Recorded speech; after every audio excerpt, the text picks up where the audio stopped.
পাকিস্তানের জনপ্রিয় অভিনেত্রী হানিয়া আমিরকে জাতীয় শুভেচ্ছাদূত হিসেবে নিয়োগ দিয়েছে জাতিসংঘের নারী বিষয়ক সংস্থা ইউএন উইমেন পাকিস্তান।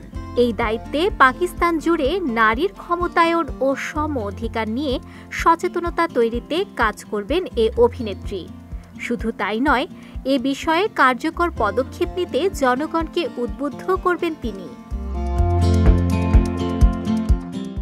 আমিরাত ভিত্তিক সংবাদ মাধ্যম গালফ নিউজের এক প্রতিবেদন থেকে জানা গেছে, এই দায়িত্বে হানিয়া আমির তার জনপ্রিয়তাকে কাজে লাগিয়ে দেশের নারী ও কন্যা শিশুদের কণ্ঠ আরও শক্তিশালী করবেন, লিঙ্গ সমতা নিয়ে কথা বলবেন এবং সামাজিক পরিবর্তনের অনুপ্রেরণা যোগাবেন বলেও জানা গেছে।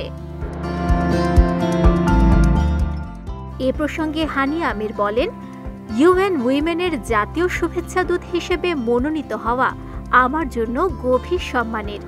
এটি শুধু একটি উপাধি নয়, এটি এমন নারীদের প্রতিনিধিত্ব করার দায়িত্ব যাদের কণ্ঠ অনেক সময় শোনা যায় না।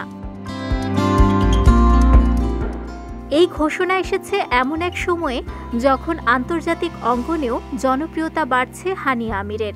সম্প্রতি বিনোদন ও সামাজিক উদ্যোগে অবদানের স্বীকৃতি হিসেবে যুক্তরাষ্ট্রের হিউস্টনে তিনি পেয়েছেন গ্লোবাল স্টার অ্যাওয়ার্ড।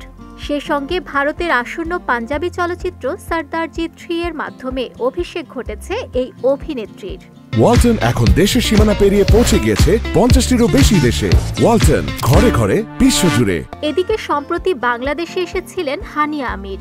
এরপর থেকেই ঢালিউড অন্দরে গুঞ্জন চাউর হয়েছে শাকিব খানের আসন্ন cinema Prince once upon A time in Dhaka সিনেমায় দেখা যাবে পাকিস্তানের জনপ্রিয় এই অভিনেত্রীকে।